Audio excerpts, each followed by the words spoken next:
want to focus on the 10 keys to maximizing and redeeming time.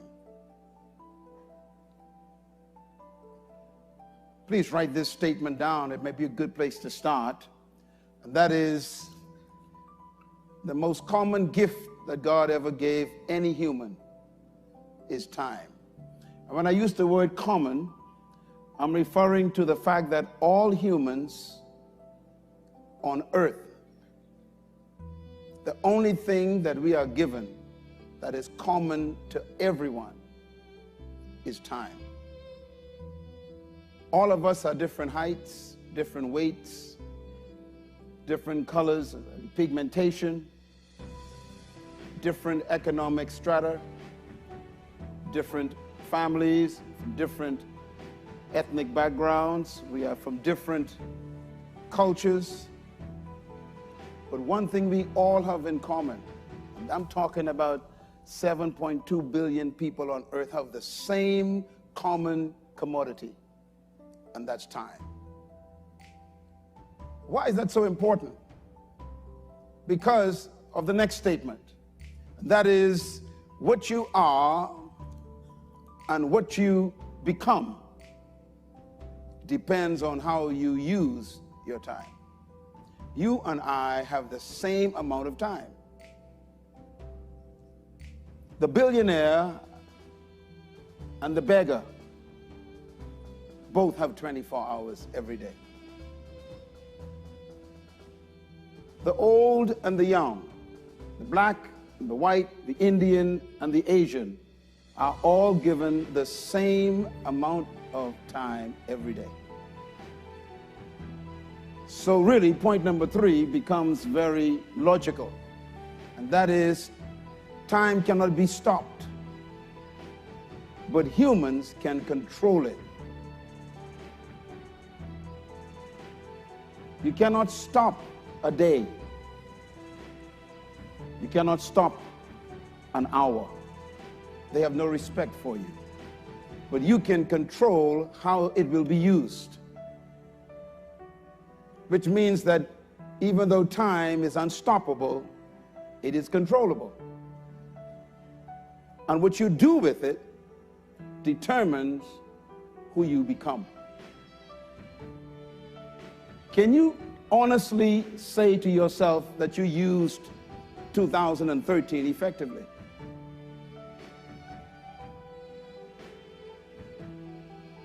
I think about time a lot because time is life.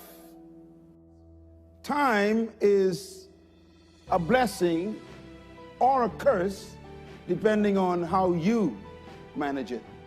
A couple of things about time. Time is life. If I ask you, how old are you? What I'm asking you is, what is your life? And you would say, my life is 80 years old, or 30 years old, or 15.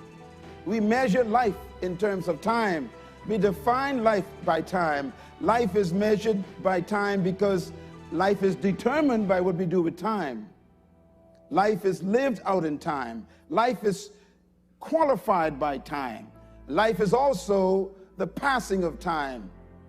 What have you become is totally dependent on how you use time.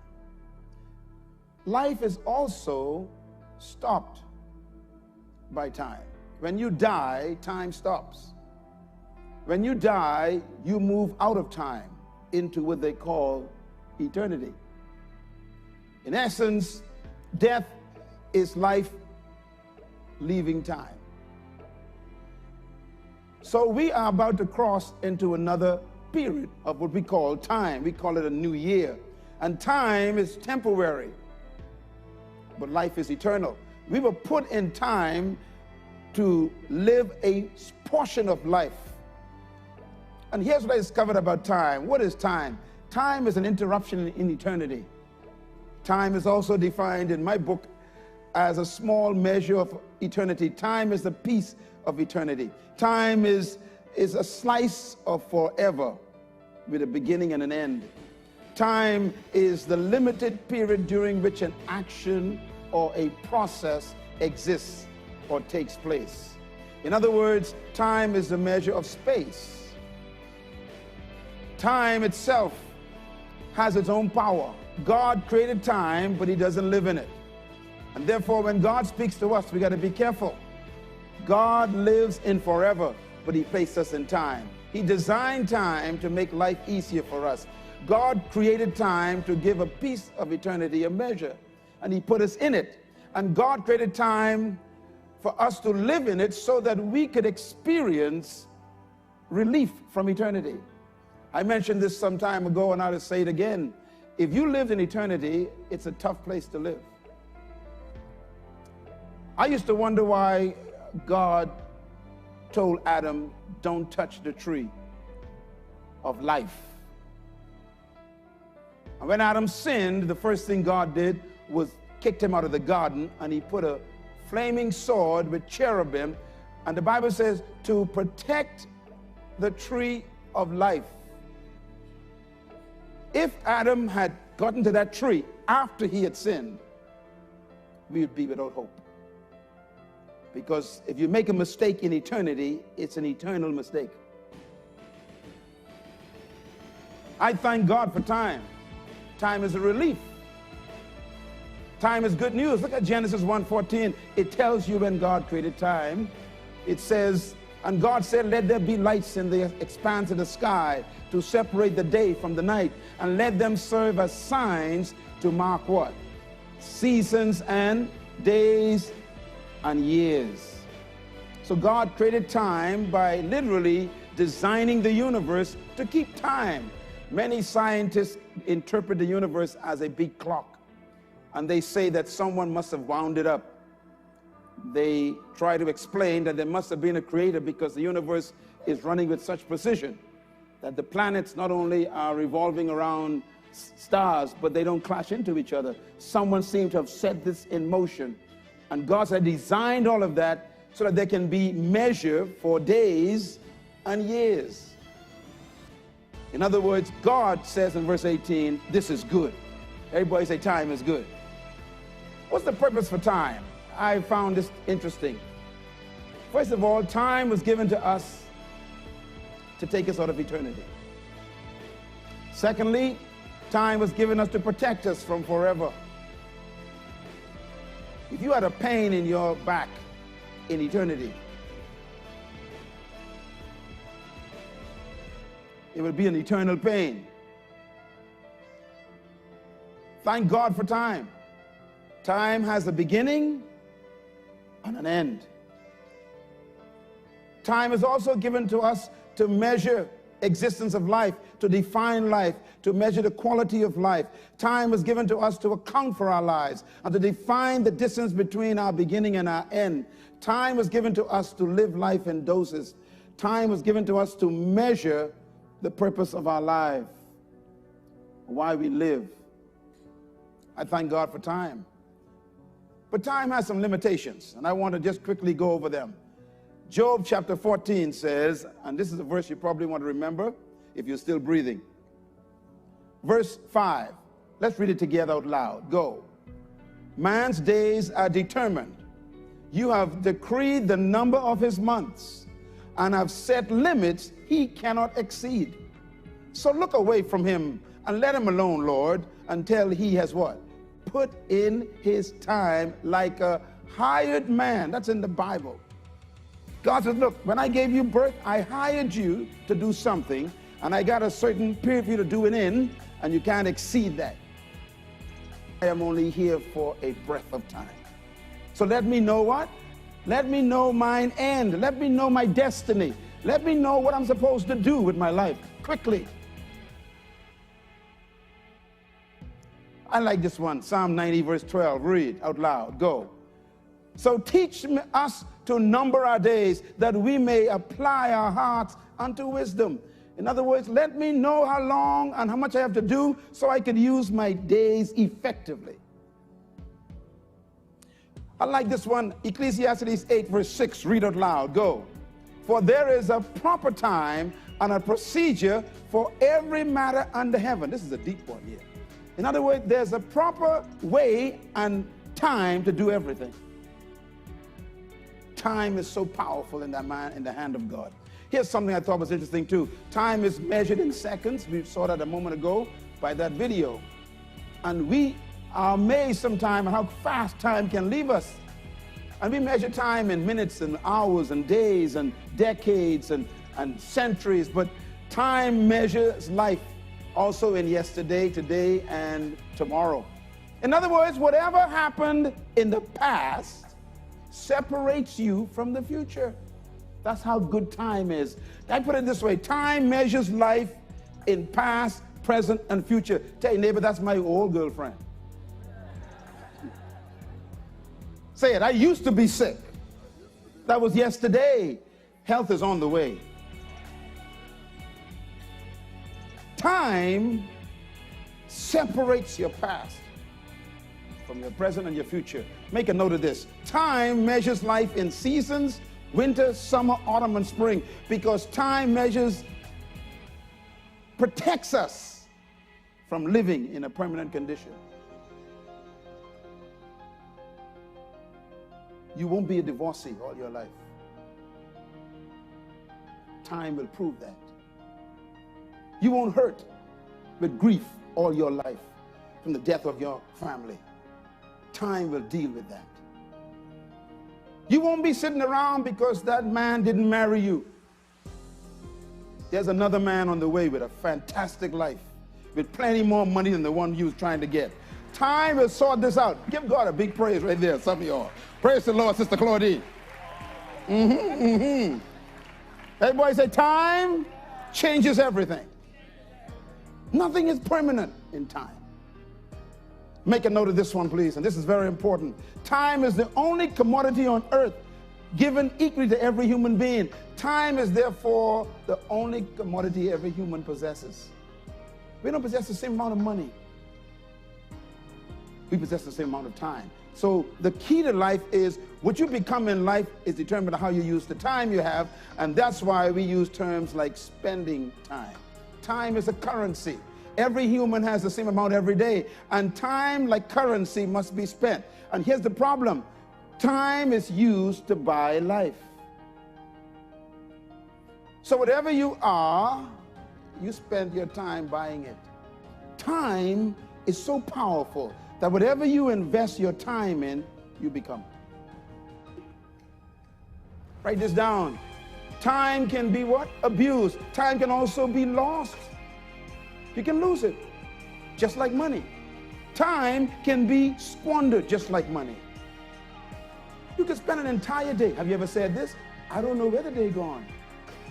Yeah, I know it, that's right. Why? You squandered it. It didn't take you closer to your goals, didn't take you closer to your vision, didn't accomplish the things you wanted, and you spent it and squandered it on stuff that didn't count. Time is more important than money. That's why the businessman say time is money. Can I put it another way? Write this down. Time can be depreciated just like money. Time can also be devalued. Every hour is important. My question is, what are you spending it on? You can reduce the value of your life by the things you spend your time with, who you spend your time with, where you spend your time all day. You can devalue your time. I'm a victim of time. Write this down, please. You can never stop time. You can also never control it. You can't resist it. You can't never compromise with time. Time doesn't adjust for you or nothing. You can never slow time down. You can never speed up time. Until death, you are stuck in time. You are victims. And therefore, all you have to do to make time your friend is to manage it. This is what I've come to appreciate. You can measure time in life. I read this verse, and this blessed me. Psalm 90, verse 10. Out loud, read it together. Go. The length of our days is 70 years. This is God is saying now, you got 70 years. Then what? Or 80. If we have the strength, yet though span is but trouble and sorrow. For they quickly pass, and we fly away. He's okay. The average age of a human, God says, will be between 70 and 80. What do you do with time? Write this down. First of all, you can manage it. Secondly, you can use it. Thirdly, you can invest it. Fourthly, you can convert it. In other words, you can use time to develop and build and construct things. You can turn your life into value by the way you use your time. You can use time to fulfill your divine purpose. Time itself is given to you as a gift from God. And so Ephesians 5 says, wherefore, stay awake. Wake up, wake up, wake up. That's what the verse says. What? Wake up. Why? Because you can live your whole life sleeping. Read the rest of the verse. Read it. Awake thou who sleepest, and arise from the dead. Even Christ himself wants to shine upon you. Verse 15. Look therefore carefully at how you walk, not as unwise, but as what? Wise. And then he says what? Redeem the time, because the days are full of evil. Redeem the time. I was doing this with my life for the last 40 years, maximizing every minute of my life. I started when I was a teenager. When my friends were playing marbles, I was reading the Bible. When my friends were looking for a girlfriend, I was writing songs. Redeeming the time, using it properly, making sure that you invest it in a way that it benefits you. The word redeem, I want to leave with you tonight. Write the word deem down. The word deem actually means to own something. To redeem something means to own it again. So when the Bible says redeem time, it means you had some time that you messed up, you lost it, you threw it away. He says now spend the next year making up for what you lost. To redeem time means you got to work a little harder. To redeem time means that you got to actually be more focused and more disciplined. To redeem time means that you may need to throw off some things that were so nice and pleasurable to do some things that are important.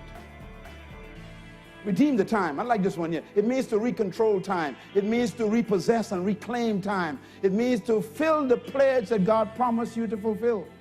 To redeem time means to convert time now into value. To redeem time means to fulfill or pay an outstanding debt. When I saw that in Hebrew, it's amazing. To redeem means to pay the debt that you owe, not just to God, but to your life. If you wasted 5 years, you have a debt to yourself. That you get back on course and focus double on what you're supposed to have done. Can I put it this way? Ephesians 14 says what? That is why he said, wake up, O sleeper. Make the most of every opportunity to take ownership and control of your time. That's what it means to redeem time. To convert into opportunity to fulfill your purpose. That's how you redeem time. In other words, you design your days to create value in your life. And the way you control time is by planning. You got to plan your day, or your day will be planned by somebody else. Time, like all commodities, must be managed. Time must be protected. It must have a focus. It must have a purpose. It must have a vision. It must be measurable in results. I spent 2 hours with you. Now, can I measure how you gained and I gained? Or did we just blow the wind? What are you going to do with the next 12 months? I'm not talking about the 12 months you had. That's gone. You got one more time God's given you. In other words, time is putting worth on your energy. Here's how to redeem every day. Number one, document a plan. Put a plan for what you want to accomplish in 2014. Put it on paper. Number two, establish your priorities based on that plan. This is very important. Number three, pursue your passion only. Identify your passion and go after it in 2014. Because so many people will distract you. You better stay with your passion. Not every invitation is a blessing. Not every opportunity is a blessing. The devil's greatest weapon to a disciplined woman and man is distraction, not sin. The devil knows you're too smart to commit sin, so he does something more dangerous. He distracts you to do things that you ain't supposed to be doing, even though they're good. Matter of fact, the enemy of doing the right is doing a good thing. Not everything is good, it's right. Number four, protect your plans and your priorities. Everybody say it, protect. Listen to me. I know what I'm talking about. You will be attacked by so many opportunities. You got to protect your time and your priorities from other people's interests. Hey man, I got an idea. Yeah, but that ain't my idea. And if I go after your idea, that can take me off course of my assignment. It's not a bad idea, it just ain't my idea. You got to protect your priorities. What's number 6? Out loud, read. Sorry, number 5, read. Identify your value. In other words, identify what's valuable to you. If you don't do that, you're going to waste time. Number 6, make decisions based on your destiny. If you know where you want to go, then design your decisions accordingly. Because everyone wants your time. Number 7, this is an important one, inventory your associations. I want you to spend the first day of this new year just making a list of all the people you associated with, all the organizations you associated with, all the places you associated with, and see how many of them is taking you to your vision. You will be shocked who's wasting your time. Number 8, review your investments. Question, what are you investing your time in? People spend hours watching television, hours watching LMN.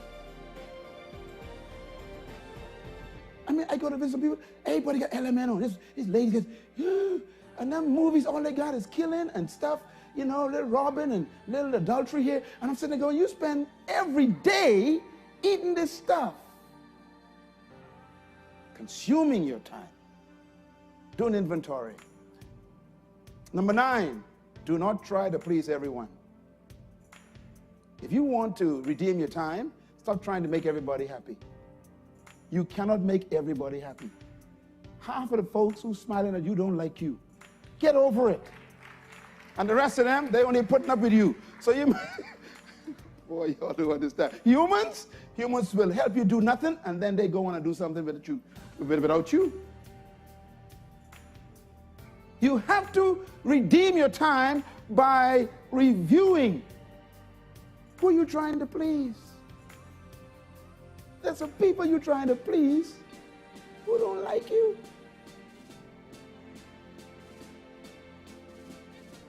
I like what Jesus said. He said, I live to please my Father. I live to get the approval of my Father. Stop trying to get everybody's approval. Everyone will not like what you do. They don't even want to do what you do. You have to be very careful how you redeem that moment. And number 10, write it down, it's the big one. Forget the past and pursue and design the future. Become an architect of life. This takes a little bit of exercise to do it. You know, you got to sit down and spend time. But you have to sit down and design your year. Otherwise, you will live somebody else's year. They're going to give you their architectural drawings. Anything that happens should be in association with where you want to go in life. I leave you with this word, with my heart beating with great passion. You have been wasting enough time. It's over. Do something. Get back on track. Control your future by making a plan. Forget about what you didn't accomplish.